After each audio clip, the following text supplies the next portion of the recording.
Hi, everyone, and welcome to the Into Asia podcast. My name is Chang Che. With me today is Xiang Biao. Xiang Biao is the director of the Max Planck Institute for Social Anthropology in Germany. Before that, he had spent many years at Oxford as a professor of anthropology. And he's now one of the most recognized public intellectuals in post-pandemic China. I first heard of Xiang in 2020, when he became known for popularizing the Chinese term involution, or in Chinese is 内卷.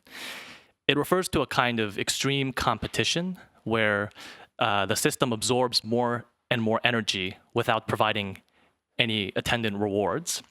And Xiang described it in this article as a spinning top that has to keep whipping itself to stay spinning. It was a very vivid metaphor, and it's also kind of a brand, I think, of Xiang Biao now, where he offers these really poignant metaphors to describe social reality. Involution, the term, is now ubiquitous in China. It's used among students to describe the Chinese education system. It's used in the tech sector to describe electric vehicle companies and their competition. You can use it as a verb, like in English, when you say Google it, you can say 卷死, like I've been involuted to death. And since then, Xiang Biao has been a ubiquitous presence on China's media and social media scene, commenting on an assortment of topics related to youth anxiety, burnout, education reform. I have interviewed him about the pandemic when I was working at the New York Times, and just in general, China's place in this ever-changing world. To get a sense of his celebrity, I was with him a couple months ago in Beijing, and he would get stopped on the streets. The reason I want to talk to Xiang Biao today is that since the pandemic, there's been a lack of guides and guideposts for young people in China. And the political system has not been able to provide any sort of direction. And so in this void, Xiang Biao has managed to break through. What explains his success? And insofar as this aimlessness among youths may be a global problem as well, is there something that the rest of the world can learn from Xiang's philosophy? Xiang Biao, welcome to Tokyo and the Into Asia podcast. Thank you. Very happy to be here. So I want to begin in the year 1990. So this is the year that you entered Peking University, and it's also a year after the protests in Tiananmen Square in 1989 and the crackdowns. In your 2020 book, Self as Method, you wrote, "The political atmosphere was very ambiguous and unclear. No one dared say anything." Can you describe to me what that climate was like and whether it had influenced your trajectory or your intellectual interests? So 1980s was a time that is often described as an era of cultural fever.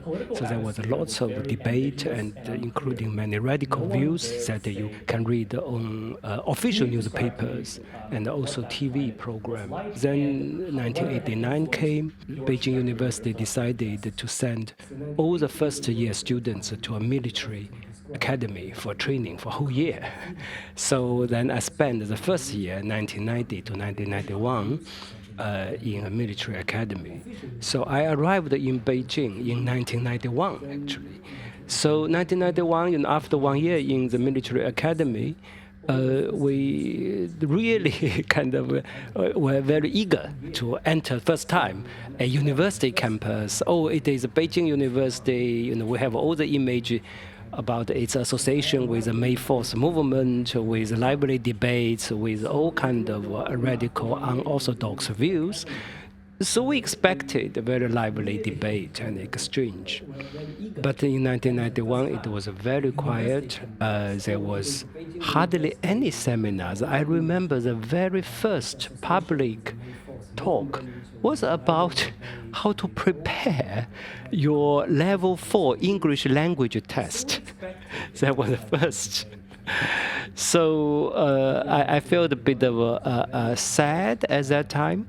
And then quickly we had the 1992, the Deng Xiaoping's South tour to say, okay, China must open up again. And then the whole nation plunged into this market economy. Suddenly you had lots of talks about how to make investment. And then there are many more lectures, seminars about how to prepare for TOEFL and how to prepare for GRE and going to the US for study and etc. The courses were, to be frank, very boring because it was politically very careful, conservative. Everyone think, okay, now we have to be pragmatic.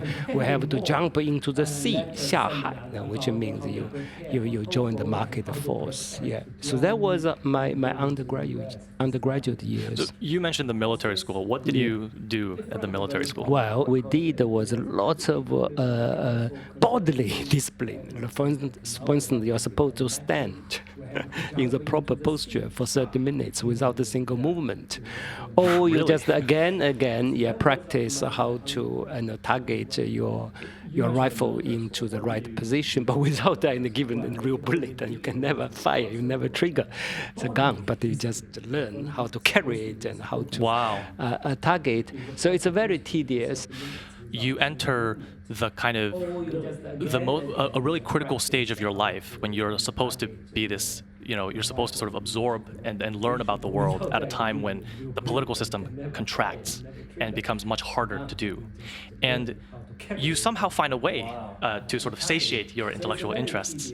Can you just talk a little bit about how you managed to do that in that time? Yes, and then, I could not do anything, of course, during the first year in the military academy.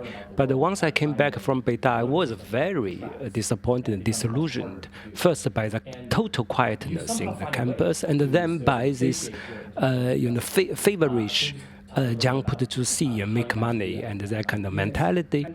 So what did I do? I did something slightly unusual for undergraduate students from the year 2. In the year 1992, grade 2 of my undergraduate, I started my own field work in a migrant community in Beijing, which was more than 2 hours away by bus from the university campus. But actually, it's not far away from Tiananmen Square. It is a migrant community formed by peasants coming from South China, actually coming from my hometown. So I had no problem in communicating with them using our very distinct South China Wenzhou dialect. They gathered there to make garments and sell garments. And all these were supposedly illegal at that time. You're not supposed to set up workshops in the cities without a special permit. So therefore, every year before the National Day, before the Chinese New Year, periodically they were ousted by local police office and the government. So, but yet soon after they're being chased away, they will come back and restarted their business. And over years, they grew very, very quickly. And by the time I started my field work, which in 1992, which was about 6 years after the first family arrived there. So the whole thing started in the year 1986. By that time, it was more than 10,000 people already. And then I observed over the following years, I observed how it grew very fast and economically very successful. And then you ask me how I find a certain space to do my own observations about what's going on in the society. It is through field work, through having a space like that, which is not political. That gives me lots of stuff, lots of fuel for me to think. And freedom. Yes, freedom. But this freedom is not a freedom defined as antithetical to what you are master to follow, and etc. But this freedom is a freedom of practice, freedom of experiment, or you can say freedom of experiences. Yeah. For listeners who don't know, Xiang Biao publishes a book or his dissertation based on his fieldwork called Zhejiang Village. What is the title of It's Going Beyond the Boundaries. And he becomes a kind of young intellectual star in China. So he was already kind of famous in the 1990s for his work here. And precisely because he was able to do really interesting work at a time when a lot of intellectuals didn't think that you could do anything of intellectual substance at that time. There's also an interesting background to this, which is that you weren't satisfied with the intellectuals of the cultural fever era. Of course, in the 1980s, the primary current is this is just coming out of the Mao years, right? Intellectuals were at what they call the ninth, the worst tier of society. Yes. In the one of the black categories, right? Yeah, And then yeah, all of yeah. a sudden, they're very free. They're discussing questions about subjectivity, human rights, all these topics that are associated with the new enlightenment, what they call it. And what were you unsatisfied with in that era? When I was a high school student at that time, from age of 14 to 18, of course I was very excited to read all kinds of things, because of very aloof, grandier, and unfamiliar terms, right? Discussion of alienation, and then you have a discussion of the property relations, discussion about the essence of Chinese culture.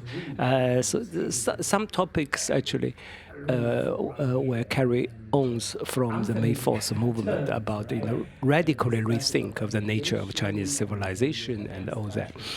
But even as a high school student, I felt somehow this is quite removed from what I see, what I hear from my parents, what my parents talk to my neighbors or my grandparents. My parents were high school teacher, middle school teachers, and my grandparents, illiterate housewife, and my grandfather, a retired worker, factory worker, talk to neighbors. Primarily, their concerns at that time was inflation, food inflation, because that was the 1980s. Was that the ration system was gradually replaced by a market system. And I remember very vividly they were discussing, today I went to the food market, and the public store, the state-run stores basically had hardly any food. It was very cheap, and then you have to queue for a long time in order to buy according to ration. But then at that time, also there are the peasants who carry their own produce come to sell, which is not entirely legal, but it happened anyway. The price was much higher, but the quality was also much higher. So how should we understand that? So that was the question of the neighbor were discussing. High quality, high price, and another one is low quality but more affordable. But when you read all these books and the school discussion, and nobody tell me how I can think of the questions that my neighbors asked, right? That is probably indicate my largest dissatisfaction with the 1980s, which is the elitist tendency. And this explains why I was particularly fascinated by these illiterate or quasi-illiterate peasants, and how could they travel so far away into Beijing, the capital city, and against all kinds of obstacles, and create their own business. When you talk about the 1980s intellectuals and elites and your criticisms of them, you remind me a lot of the way that American right-wing or MAGA, Make America Great Again aligned intellectuals talk about the liberal intelligentsia or the technocrats, right? Because you've told me before that since the Cold War, you feel that intellectuals have grown increasingly out of touch. And you described that in the Western academia, these kind of disciplines like post-colonial studies and race and gender criticisms, you say they're all good things, right? Yeah. But you feel that they spoke in the language of a very sort of radical, systematic critique that you said became somehow out of touch. You say the papers became more abstract, repetitive, and disconnected from life. Yes. Are these similar criticisms? It's good. I think there is some similarity. First of all, is about the post-1990s academic world. Why post-1990s? Because after the Cold War, so there is no real debates about which path human society should move on. In a way, that end of history, right? The socialism alternative is no longer a viable choice. So now the political economy and the class question are being become no longer a question of debate. So therefore, question become narrower, become identity politics, become a gesture rather than become larger policies. And also after 1990s, the whole university become more and more managerial. So the university itself really become a producer of credential capital, certificates and etc., rather than as a spokesperson of social consciousness. Then the tenure track and the career trajectory also become more competitive. So therefore, young scholars have to spend more time to do this technical, narrow work. And that is the background why the academia after 1990s become removed from the real life, yet within their system, they become increasingly radical in the use of rhetorics and language, to the extent people not only feel unrelated, but the people sometimes feel scared because the language is very revolutionary and inflammatory. And number two, you said my impression of 1980s reminds of you the current populist resentment and critiques. I see the point there, but we must remember populism has a long tradition. The progressive movement in the 19th century in the U.S., which is laid the ideological foundation for Roosevelt and New Deal in 1930s, was also by and large a populist movement. And the Democratic Party would not have its social support without that populism in the 19th century. Right? I mean, it was a populist movement, so you have a universal suffrage, and then you have a public education, you have all the libraries, and etc. And that was also direct a foundation for civil rights movement in the 1960s too. So the populism actually in the U.S., I think if you take the long durée, I think populism has been a good force. But the problem is now the populism in the Trump era become such a crude, raw resentment without articulating a progressive alternative, and then played into hands by this strong man fantasy politics. And I think that is a serious question, and how we can rescue the progressive element of populism in the current situation. So what I want to say that I think populism itself is not necessarily a bad thing. So you how to speak in a language that will touch the public soul, and then you have a mobilizational capacity, and then you can build a united front, and you don't go for the most progressive idea, but you go for the most feasible action plan to start with now. That is a point. That is the populism in the 19th centuries. Right. Do you think that the elites that were more affiliated with the Democratic Party before Trump, so elites like Joe Biden, Jake Sullivan, these sort of meritocrats, as you say, do you feel like they were disconnected from the American people? That I think that comparison may be not fair, because we are now the U.S. case. These people have the real power, political power and military power. These people can give order, make a phone call, then you can bomb somewhere. Well, so maybe the correct analogy would be academics. Yeah, I think that will be comparison can be made, and the comparison is valuable precisely because the Chinese intellectuals in the 1980s and the U.S. intellectuals after the 1990s and 2000s, they are very committed scholars, and they say all the things because they do see there is real enemies out there, and they believe in what they are saying, and they devoted their career there. And of course, there is some kind of, as I mentioned, the university system exacerbate a certain unhealthy pattern of practice of doing research or advancing argument, but that is a minor issue. So therefore, what is interesting is that how shall we take their sincerity seriously.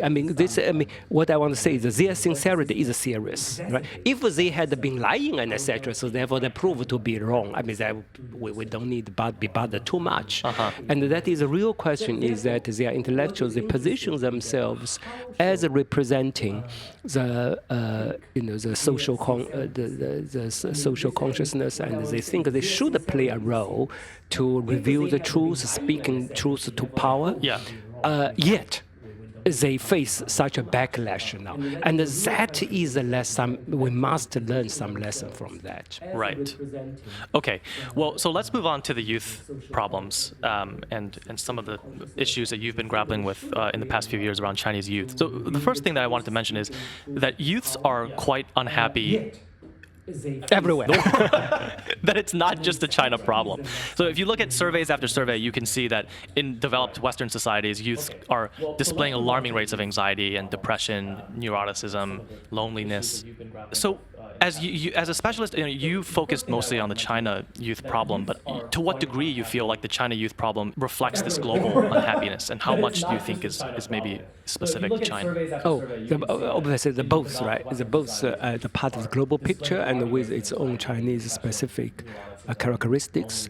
And I think what is interesting about how youth feel about the life is that if you look at the objective criteria, economic and material well-being, would say the Gen Z or the generation who are born slightly before them, and they are the most materially abundant generation. And also now, like look at China, there's lots of tensions across generations. That is one of the cause of their confusion and anxiety, how to live with or even communicate with their parents. But in China, I say, okay, historically, the Gen Z and those who are born 1990s and their parents actually are experiencing the least generational gap than any other generation since the 19th century. Because, imagine those who are born in the 1940s and their children who are born in the 1960s, 1970s. The world are completely different because the previous generation are basically illiterate and the mothers maybe still have bonded feet. And my generation, my parents' generation, huge change. My parents' generation never imagined there's such a thing as they would have a passport and going overseas to have a tour as a tourist. Impossible. But for this, my generation and the next one, in terms of lifestyle and the material condition and the expectation how the world is organized, etc., which are basically the same. There's no problem of I can use some of my children can use it. Right? But yet the gap, the psychological gap is the largest.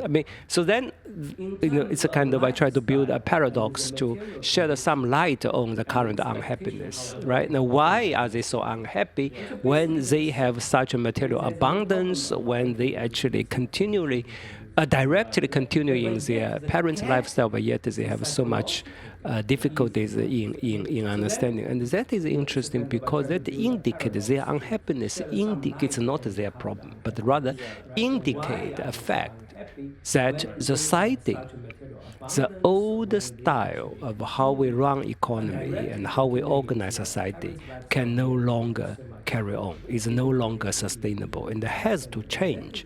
But yet, these young people don't know how they should lead their life. But it is really the question of how to handle the transformation and the turning. So therefore, that leads to the question, what is a transition and how individuals, young people, should live through and even lead that transition? Yeah, I think what you're pointing to is just, you're right that on an absolute level, the financial situation has gotten better for youths, but they may not feel like they can go further or they can do better in the future, right? Yeah. And I think that is a motivating.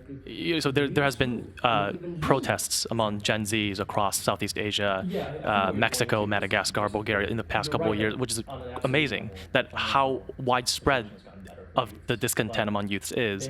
And I think that there are some similar, what you mentioned here about sort of a lack of job opportunities, inequality, cost of living. These are factors that are ubiquitous across, as well as for youths in China. But I think you also have mentioned to me at one point that you feel like the Chinese situation might be a little bit unique or different. So yeah, I was wondering whether you could maybe talk a little bit about what you think is unique about the situation among Chinese youths. Okay, I wouldn't say it's unique. Probably is something Chinese case manifests some general contradiction in a particularly sharp way. I personally feel like it's just more extreme. Yeah. In the Chinese case. Yeah, in some aspects more extreme. So therefore, the case is really deserve our attention. Yeah, It right. is not kind of unique in sense it's isolated from the rest of the world, but it is really more representative and casting sharp light. And there's a contradiction between many contradictions, but probably we can start with one.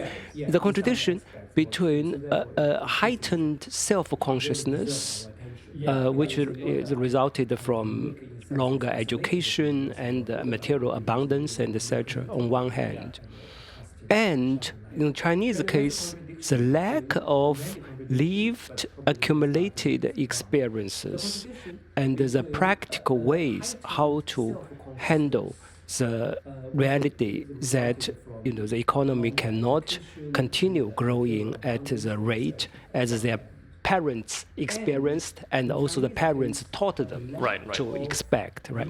So that's the contradiction.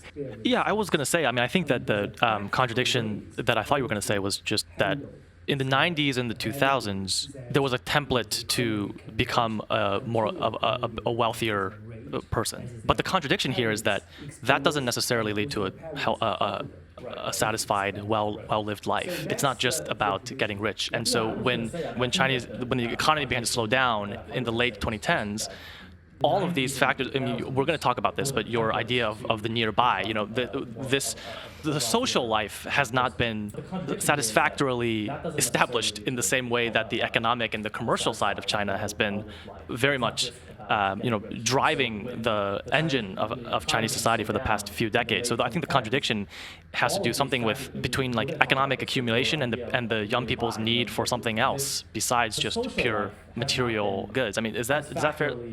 It's a part of that, but for me, the question is more practical. It's not that the people have money and then they sit there and ask, what's the meaning of life? I feel empty. But the immediate cause of unhappiness is that, okay, I have studied for 22 years or even 25 years. I studied so hard. And from very early on, my parents told me, as long as I study hard, behave well, I will find a middle-class type of job in the city, and my life will be better than my parents. I have done that. I fulfilled my part of promise. So what do I get? No job or no quality job. Certainly is not the type of life I was promised when I was young.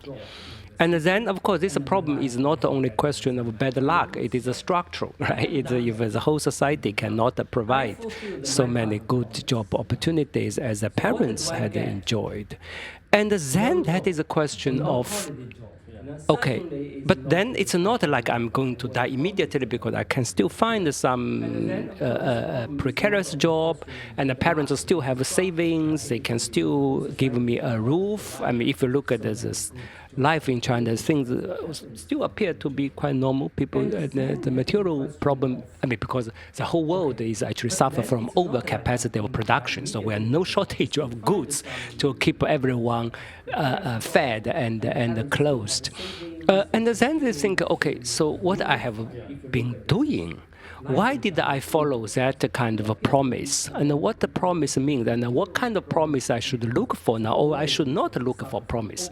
So it's not now you have to convert to some transcendental faith to satisfy your spiritual need, but now what you do is new type of practice, new type of relate yourself to neighbors, to colleagues, to your neighborhood, and rethinking what my life, everyday life should should be organized. I think the solution will come from this type of practices, of course, combined with a thinking, reflection, but not like a spiritual and purely mental exercise. I want to give you maybe a conventional or maybe one popular view of I think why youths are disillusioned today in China. Well, one view is just that the economy, after Deng Xiaoping, the economy opened up and became more and more market and privatized. The society grew very quickly, and in this period, everyone was very optimistic about the future. If there were studies that showed that a lot of Chinese believed that their hard work would lead to some kind of economic security and rewards, that this kind of American dream, so to speak, was operating. And then the question is, okay, who ended that American dream? And there's a view that it's the Communist Party. The society, beginning with around the 2010s, mid to late 2010s, began to contract. Xi Jinping began to crack down on civil society as well as the marketplace. He started to prioritize security over economic growth. Jack Ma and the tech titans were jailed. Society began to have worsening relations with the West, right? China began to close down. And I think the crystallizing moment for a lot of people who have this view was the pandemic, during the lockdowns, when the party decided to choose an extreme form of control and lockdown over, what was heavily debated in Western societies about maybe keeping the economy going, right? And as we saw after the lockdowns, there was a period of kind of stagnation that we're still in right now in China, right? And so the party has had a hand in this downturn. Why isn't youth disillusionment, tied to the responsibility of China's political leaders? I think it definitely, the youth unhappiness is tied to the general situation in the Chinese society and economy. And the Chinese society and economy, of course, is directly tied to how the party... Political leaders steer the economy and the politics. But then my contribution would not be make a normative assessment, because there's a normative assessment is everyone is entitled to make. And mine, I think, my work is to think more analytically. How does this structural condition emerge? And empirically speaking, the party always had control of the economy, right? Since 1949, but at different phases, it manifests itself very differently with different consequences. And how should one understand that? We must remember, if you look at over the last 40 years as a whole, it is a story of success. I mean, with lots of problems, but by and large, if you're looking at the poverty, the decline, and the increase of living standards, and all the infrastructure and the technological advancement, and by and large, is a story of success. But how exactly? And I think that's in my thinking, that the Chinese success come from, which I think is a very important lesson for the third world country, is a very, very strong state capacity of organizing economy and society, the coordinating power. And then this is another problem. I mean, we say in the academic world, it's the so-called the liberal thinking always start with the question, okay, how we can resist a public power, because public power always has a tendency to abuse, I mean, which is absolutely true. But if you go to Africa or go to Latin America, the biggest question that they have in mind is that how to have a more functional, better public power that organize economy and society in a more effective way.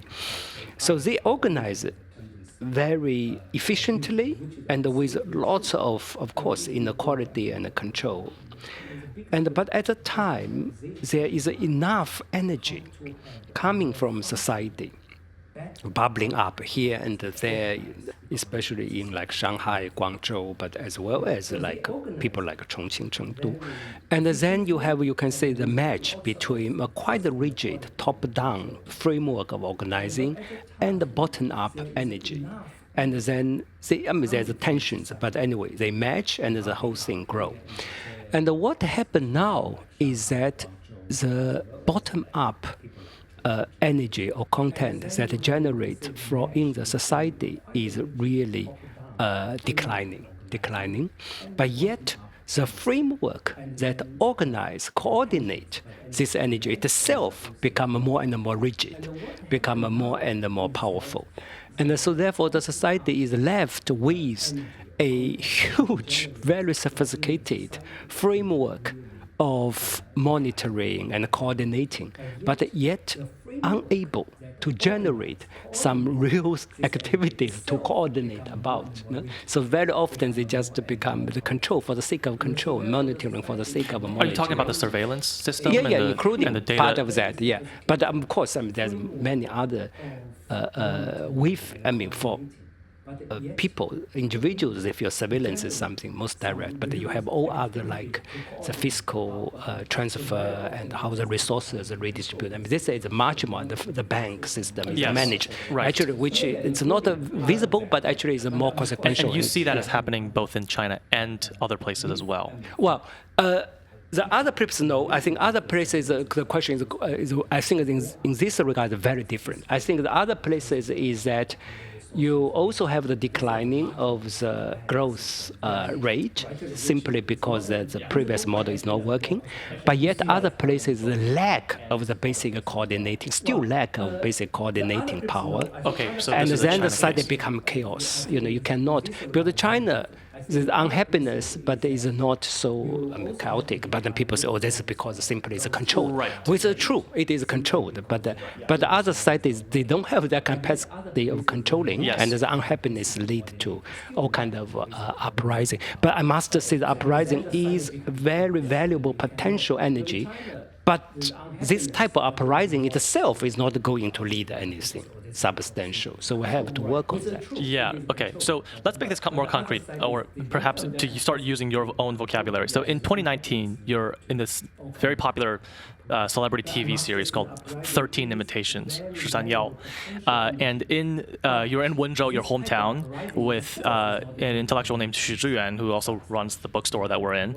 And he is interviewing you about, I forget what the context is, but you tell him that you were sort of toying with this idea of the nearby.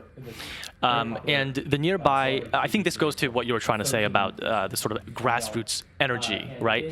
This concept that you bring up went viral. It was viewed 60 million times on the main platform, and it was shared everywhere on Little Red Book and all these places. And people started to use the nearby in like art exhibitions in China. There was a bookstore that was named after the nearby. So it clearly resonated. So what is the nearby? First of all, the idea of nearby was when I proposed the idea, was associated with the observation of disappearance of the nearby, right?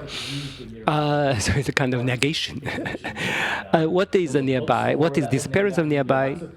Young people's perception of the world is increasingly occupied by two extremes. One extreme is the self. My academic score, looking for job, my romantic relations, and relation with the parents, and even health. Now there's lots of anxiety about health and body. Very near. And then you have social media every day. You're glued to social media, which will give you all kinds of dramatic message about this or that incidents happening in different parts of the world, which actually you don't have, of course, direct access. You don't know what's going on, but you receive all these kind of events, which is packaged often in a very emotionally charging and ideologically sometimes divisive package. So then, this is what I observed. Young people, actually, emotion become very unstable because the day you receive that kind of messages, you feel very low. Tomorrow you may see something different. You suddenly feel high. So constantly in a swing of emotion. So because the mind is occupied by abstract message about very far. So what is between the two, the very near and the very far? Who your neighbors are, who clean your street, and how is the whole condominium managed, and who were the people lived here before they were asked to leave in order to clear the land to build all these apartments that you are staying, and etc. That's kind of activities and the people somehow just disappeared from your consciousness. So that is the disappearance of the nearby. And why did it become viral? I mean, partly because probably it describes a reality that people recognize, but I think that's only a small part. The real reason people want to talk about that is because they want something that they can hang on to in their life. This is this message is interesting to them because it evokes a desire. It's not only telling existing truth. Yeah? People feel that their life is somehow living in a situation of suspension. Feels everything become very uncertain, very feeble, abstract. So they want something concrete, something they see themselves in it, and they feel that they can put hands on and they can act on. Yeah, I also felt like it was especially popular after the pandemic because, like you say, and I think that you have actually described Chinese society very vividly in this respect, that you told me at some point that, Chinese are always kind of don't want to be where they are now. Like, they always want to go somewhere. Yes. But then when the pandemic lockdowns really crystallized this problem because everything started to get severed. You couldn't go out of your house and you couldn't order wine. I remember when I was in Shanghai during the pandemic, I got to know my neighbors for the first time because I didn't know them at the time. Why would I need to know my neighbors? I order my wai mai, right? And then I go to work, I go to the city, I go on a train, I don't talk to anybody next to me. But because of the pandemic, it was like a kind of realization, I think, for a lot of people in China that, oh my God, we kind of need some connection to our surroundings. Otherwise, what happens if there's a crisis? And so I think that was when I at least heard a lot of Chinese people were saying that they really appreciated your work because they were saying, oh, Xiang Biao. I mean, that's what I heard you a lot after the pandemic. Yeah. Here's two things. Number one, absolutely, it's true because during pandemic, people suddenly feel, this kind of context life, everything, you rely everything on delivery. And actually, this explains why there's lots of hunger in places like in Shanghai during pandemic. Because many young people, and partly because the system didn't manage it, that's the main reason, but also because young people don't have much food at home because they so much rely on, instant delivery. So that actually makes everyone very vulnerable. But I still think the pandemic make people more aware of the nearby is for a deeper reason. People want to have more control of their life. The pandemic really shows that, this virus as as an extent, also particular way of managing your life, where it can make you not a master of your daily activities. So that is a desire to come back to be more grounded. So when I mention your work to my editors in the US, they tend to associate you with Robert Putnam's book, Bowling Alone. And the reason is because Putnam, this is the well-known political scientist at Harvard who wrote this book, I believe in the 1990s or early 2000s, and it was about, his central argument is that in the second half of the 20th century in America, social organizing begins to decline significantly. And he looks at a host of different metrics, but some of them include church participation drops. Bowling clubs, people are starting to bowl alone, which is the evocative metaphor. Unions are deteriorating, labor unions, and just general political organizing is slowing down. And so Putnam is kind of like the poet laureate of the declining civil society in the United States, and you are now kind of, I believe that you are playing a similar role in China, though maybe not. You wouldn't use. I know you wouldn't use the word civil society, but I think that your book or your interview in 13 Invitations evoked a kind of that what you just said, this kind of hunger for deeper connection and control that Putnam's book, when it first came out, initially evoked. First of all, are you familiar with Putnam's work? There's similarities in terms of the structural forces. So, for example, Putnam discusses technology, television, as one possible candidate for this social deterioration, because television is an enormously attention-absorbing technology, right? And of course, in China, we have smartphones, and the internet is an extremely attention-absorbing technology, right? But no longer one screen shared by family. Everyone has their own small screen. Which made it probably even worse, right? But of course, China was an enormously capitalistic market society since the 1990s, right? And I think that from the 1990s to now, or the 1980s to now, what you see in China is a kind of accelerated version of a process that I think of urbanization and just the role that the market plays in society. What I think is different is that, well, for one, Putnam tends to focus on these kind of communal gatherings of groups of people, like bowling leagues, unions. You don't really evoke that. You tend to focus more on the seeing, encouraging youths to look at the local society in different ways, to interact maybe one-on-one with people. Your book is not, your interview is not like mahjong alone, right? Or like sipping tea in the chaguan alone, right? So why is there a reason for that you don't that difference between you and Putnam?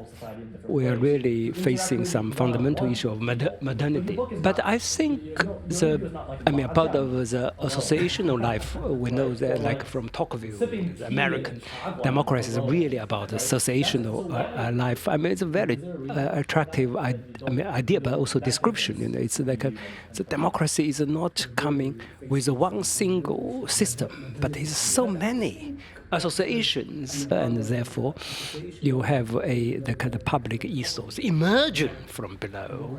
So that is the U.S. characteristics. But for me, and you ask why why is it not mahjong alone? Because I am more interested in the Chinese young people's thinking agency. I'm not simply describing how lifestyle changed. It's not a descriptive project. Putnam is empirically very vigorous and very solid, right? And he described how the TV and also women's participation in work, I remember, was also a very important factor, and also the suburbanization. People, more middle class move to suburbs, and then you don't have public transport and no neighbors, etc. And this is probably to some are also relevant in the Chinese context, some not. But what really urged me to talk about the nearby is not to say, oh, our life is so different. There's something, decay, or we lost, or decline. So I feel nostalgic. But I always feel the young people themselves are actively unhappy. They actively say, why I'm constantly in the swing of emotion. I feel lonely. So I'm so sensitive. I want to be a nice person, but precisely because that I don't dare to talk to people anymore, because I'm constantly worried I may offend the people, I may, and drag my interlocutors into the zone of discomfort for him or for her. There's lots of that kind of hypersensitivity involved, and that is the problem that I wanted to tackle. So it's not just a general description of what's going on, but I wanted to provide some tools, some handles for people who are already fully or half conscious about their dilemmas can use these tools to move forward. Putnam can easily evoke a kind of nostalgia for like the church or the union, or right, and you don't really evoke a nostalgia. Is there something in the past that you're imagining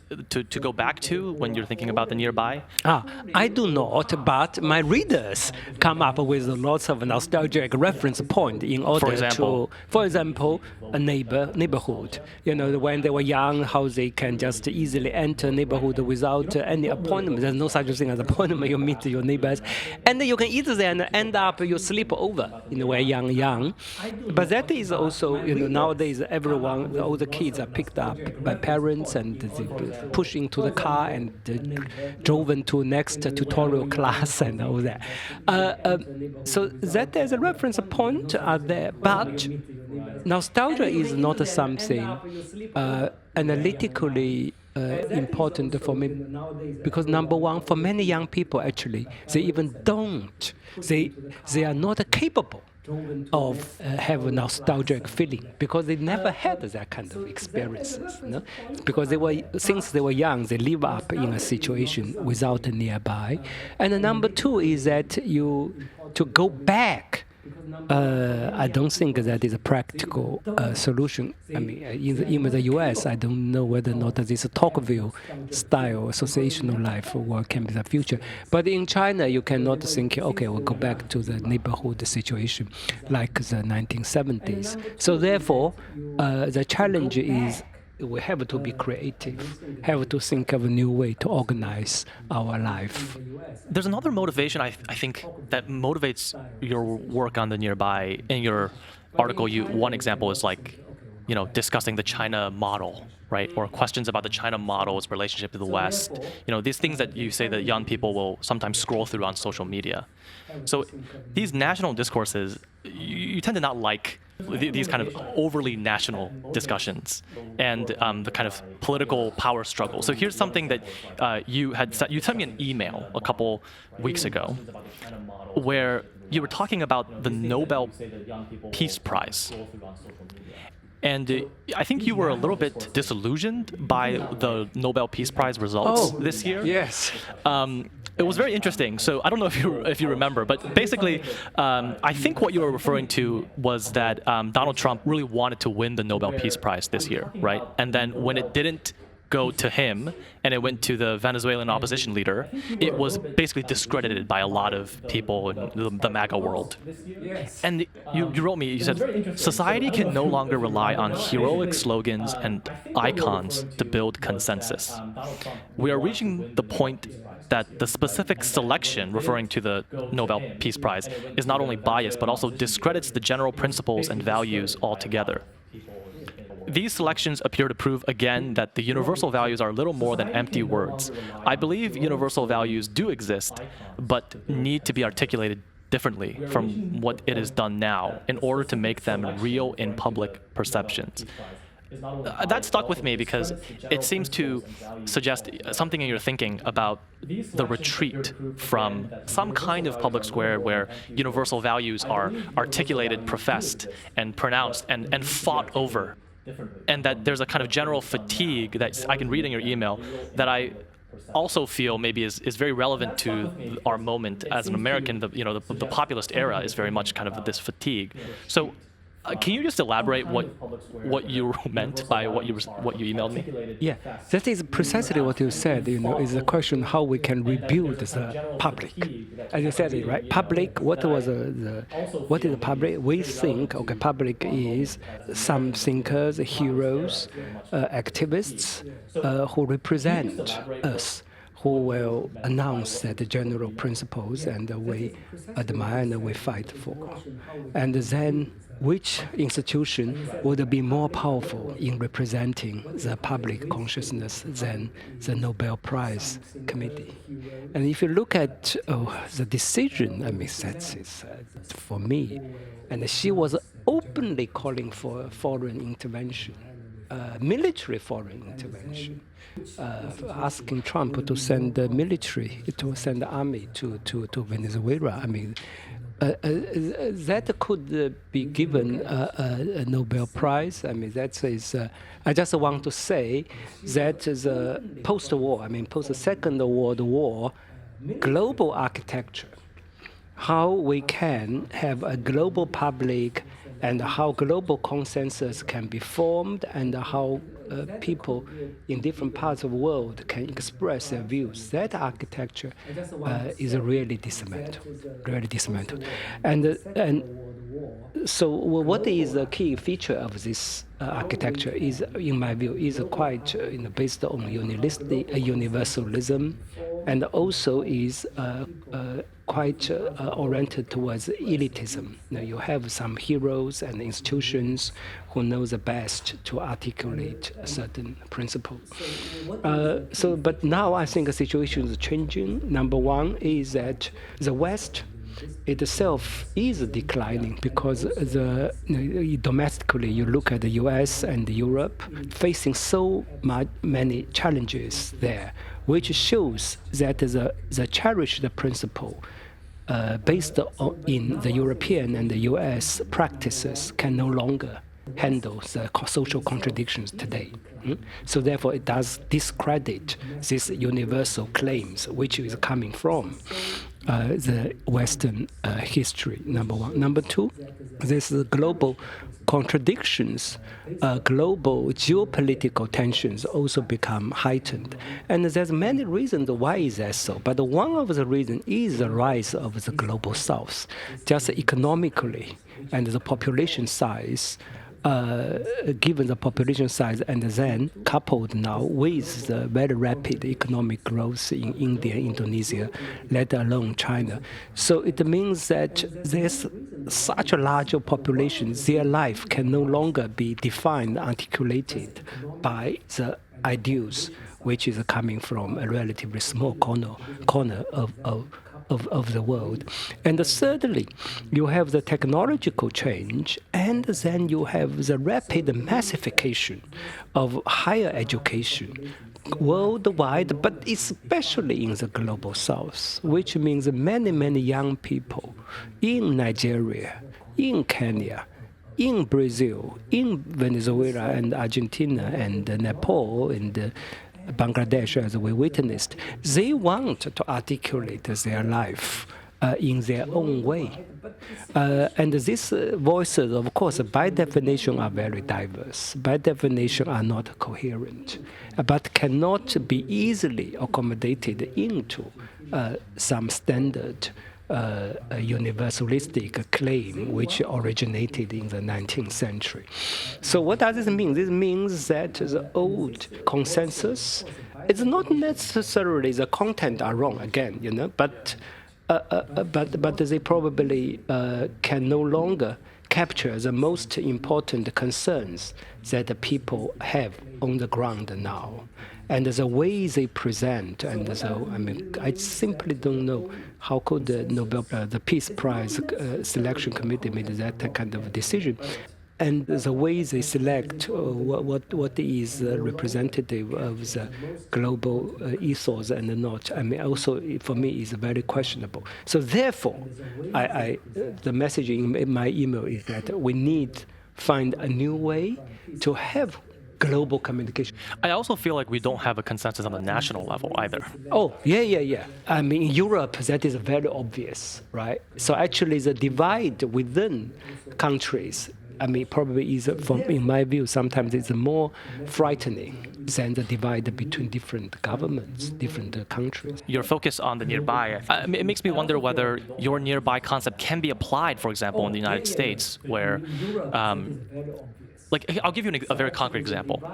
Thanksgiving is a horrific time in America these days because the national debates, around abortion, gun rights, whether you're for Trump or against Trump, they've moved into the home, And there was a time when that was not the case. So when I was growing up, in Michigan, the national politics was not so toxic, But now, a lot of my friends will say, I hate going back to my hometown for Thanksgiving because we're always talking about politics. We're always talking about national politics.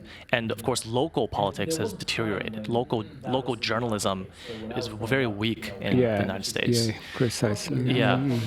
And so I guess this isn't really a question, it's more of a thought, is that your nearby idea also seems to resonate with me as just as an American that has gone through increasing political polarization. There's a sense that there's like an involution in national politics. That the more effort you put in, you don't feel like you're getting anything from national politics. There's too many people who are participating. There's very few seats of power. It's basically the president.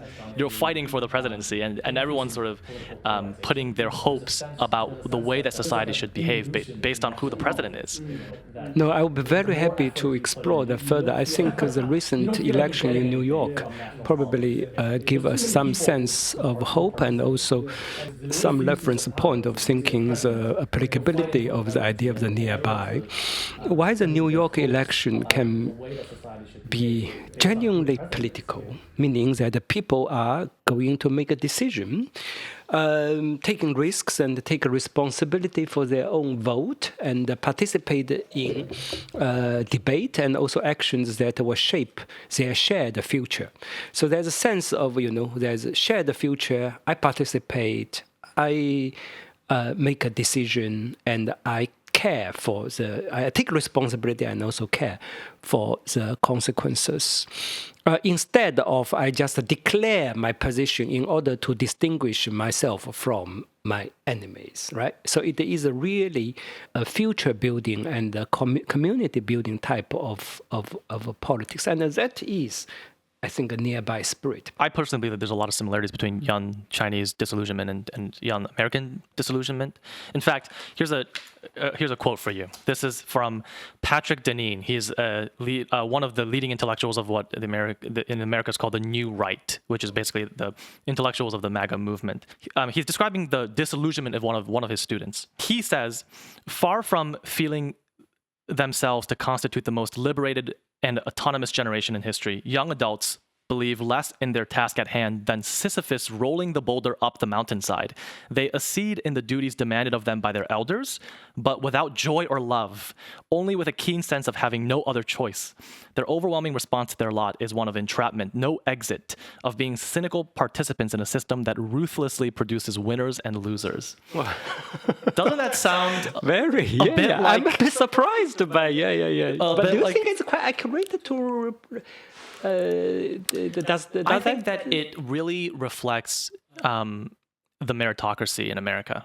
Because Deneen is a professor at Notre Dame University, so people who are joining universities, right, and just trying to be a part of the elite or American meritocracy is very similar, I think, in how cutthroat and how he's describing involution. This is involution, right? I see. Yeah. But I think my point is these are there's similarities and symptoms. But what's very different about America is that there's a tendency in American society to pull those who are disaffected into politics, into a different kind of politics, right? And of course, that doesn't really exist in China. There's nobody who's really, maybe the party is not very good at organizing young people, and so instead they have people like you who are driving them to do things that are different from outside the political space.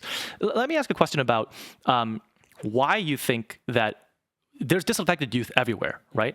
And in America, many of them have begun to vote for Trump and the MAGA movement. And in other parts of society, like in Nepal, Mexico, Madagascar, Bulgaria, they're going out on the street and they're protesting. And this is a familiar pattern of thinking for me, which is just my situation is bad, and so why can't clearly there's something wrong with political leaders, and so we should try to replace, or we should try to criticize the political leaders, right? And this happened in China, right, in the 1980s. Why aren't Chinese youths thinking this way, do you feel? There is a reason. They just see it's practically, there's no such possibilities, obviously unattainable. But also there is a very big difference socially between the feeling disenfranchised youth in the US, China, and other parts of the world. Because in China, the development over the last 40 years, and probably even you can say since the 50s has been a very inclusive. I mean, this may sound paradoxical. We feel the Chinese society, is become very unequal. That's very true. The level of inequality increased dramatically. But it is still a society that the bottom of society families still have a hope that if they invest lots of money in their child education, now still by and large, most families only have one child and a maximum two. So there is a chance to move up. So it's nobody feel really directly excluded from the game of growth. No? So that was actually this inclusiveness was a fact, I would say, at least up to the 2000s. I mean, because I work on migrants and etc. I can see life changed. But now still that's at least ideologically and then in terms of the perception, they feel they are part of the game. But now, they feel, okay, the future is very uncertain and there is a sense of fatigue and disillusionment. And this feeling is also widespread. And I would say the young people who feel the strongest about the future is becoming uncertain actually are the relatively well off. The urban middle class, well educated, and they feel like in large cities, actually tier 1, tier 2 cities, they are the person who feel most disappointed, and the bottom one feel actually they have lots of more hardship, but they feel less so. But in any way, so that's the disillusionment is also quite widely spread. But I understand that in other society in the US, so the feeling that you are thrown out of the game, you are excluded, feeling is stronger. Like, the population who vote for Trump is not saying that, I'm gaining less than others. They think we're basically screwed up totally, and we are not a part of the system anymore. But the feeling that they feel they are really victimized and excluded, that gives them the deep sense of resentment and then the particular type of political energy and agency. And that we don't see in China. It's not only because of the political control. And this also means that we will have to develop different intellectual strategies, how to talk to like young people in China who don't feel they're completely out. They're still in the game, but they're really tired. They can no longer, they don't want to carry on, right? So that kind of situation. Yeah. So then that's a good segue into the next question. What do you think intellectuals should be doing in this era, specifically for young people? In the past, there was a very different set of intellectuals who thought that political democratization, was the path forward for China, and you clearly do not feel that way. So what is the role now and for intellectuals? I think the role of intellectual must change according to the change of reality. Right, the biggest change in reality, in my view, is that as I mentioned, it's a very rapid and wide massification of higher education. In China, it started in the year of 1999. So it's very recent, 25 years. And this year, more than 60% of high school graduates can go to college. Unimaginable 40 years ago, right? And these people, well-educated, materially okay because of the family so far, and the capacity of reading, thinking, and writing is no less capable than people like me, especially I'm a little older. And so they ask all kinds of very deep and relevant questions. So in this era, if the intellectuals are still thinking, their role is, number one, give some systemic critique of the whole society. Number two, telling truths that other people have no access, only the intellectuals have, as a truth teller, revealer. And number three, set the directions, clear directions for future and ask everyone to act accordingly. I mean, as a truth teller, as a systemic critique, and as a future teller, fortune teller, I think it's no longer work. And even everything you said is correct, young people don't want to hear because they want to become the autonomous thinking sovereign to define and understand their life in their own way. So what the intellectual should do, the intellectual should no longer be a preacher or teacher. It really should become a facilitator. You listen to them, really understand what they are worried about in a very concrete, diverse setting, and analyze and come up with tools, including concepts, theories, perspectives, and questions that will travel back to them and that are useful for them to think about their situation in their own way, but in a way that will be more productive and will be more clarifying. Okay, and maybe we should be a little bit more concrete then about your some of your prescriptions. You have participated in some curricular reforms in Chinese universities. What I understand you to be doing is trying to encourage students to go out and engage with local characters and casts that they often interact with in their lives. So, for example, the security guard, near your apartment, or the person who gives you your breakfast in the morning. These people that you tend to in an earlier era, because you were so busy and you needed to go to work and you had to make money, you didn't pay attention to. Now you want them to really engage with them and develop some kind of relationship.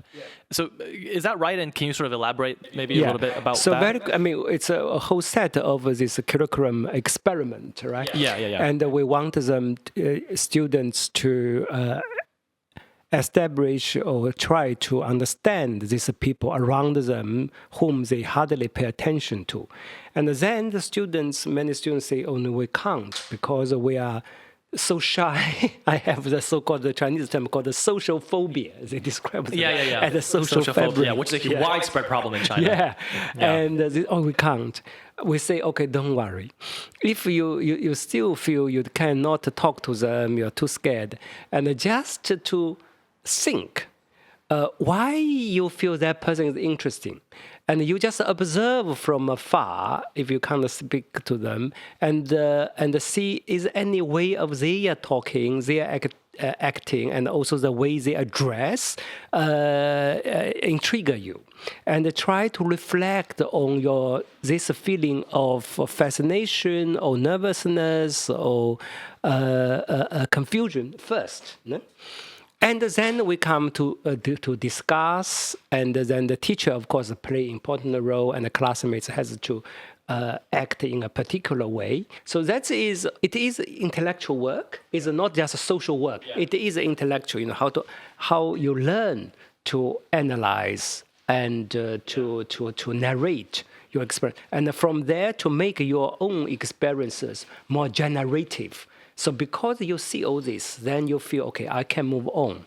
And I also feel, actually, it is quite interesting to pay more attention to the nearby. A lot of young people, since your interview with in 13 Invitations came out, took it upon themselves to imbue their own interpretation. I've talked to some young people who said that because of your interview, they started to take videos of their local hometowns. So they'd go back to their hometowns, maybe because they couldn't afford rent in the city, and they started to take videos on Douyin or TikTok and start posting it. There's also people who have started to really take notes and diaries about the local mall that they went to, the people that they had conversations with, and they feel that their lives have been enriched by that. Here's my last question for you. Where do you think all of this is leading? What is the end game here? I do not have a clear vision or goal, but I know that we should not stop here. And as you said, people have a feeling about their nearby. And why that is important? It's important for me is that you have a sense of you are living in a concrete world. Is you can act and you can talk to people.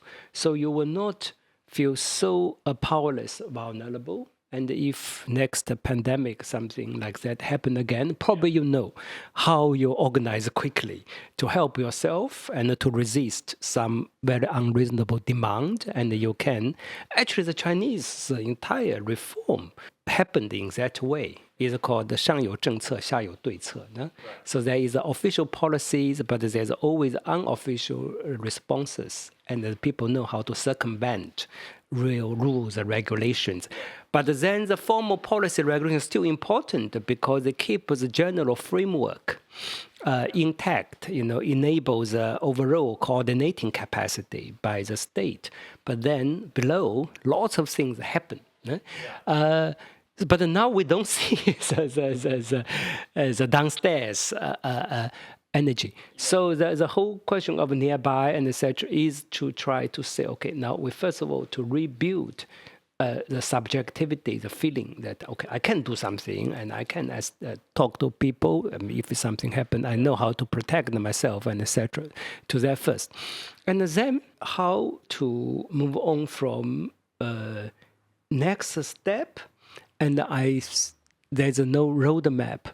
But my idea is that when people have more activities like that, probably they will develop some demand at the local scale, no? To certain. I mean, we also we were together in Beijing. You have the Beijing University's urban design program. No? They are doing lots of things like that because they say, okay, this traffic light should be redesigned. There's some because this is very technical, but already. They are doing like that quite effectively, because they have this kind of credential and they make a demand, and the local, the grassroots government within their purview, they do respond. And by the way, these are people within the system. These are people within the university system. Oh, no, this we have to build alliance. You must work with, so the idea of nearby is to cross the boundary between the inside of system, outside of system.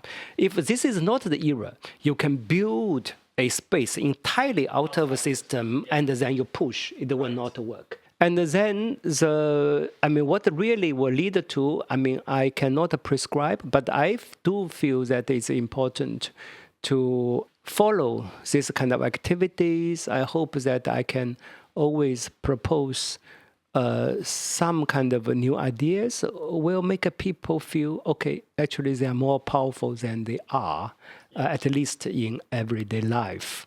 And gradually, it's very difficult to say whether the system is changing, because if the reality on the ground is changing, if how the everyday life is organized is changing, a system can be completely the same if the everyday life on the ground is already different. So basically co-opting the system from the bottom up to do the things that are in the service of the people within the communities. Yeah, I think some people may empirically disagree the feasibility that you can work with the very grassroots, but within system. Yes, that part. And my empirical observation, it is entirely possible. And actually they need, because they do need to get things done. They want to have orderly, relatively happy people community life. Yes. Okay. Life. But now they don't have the language. They have meetings that people don't want to come, and they constantly only have all the tasks from the upstairs. Lots of tasks they actually regard it as ridiculous and very demanding and impossible to implement. But if we have some languages and some programs that they can use and show to upstairs to say, okay, there's different ways of doing things. I think there is a possibility to change the landscape on the grassroots.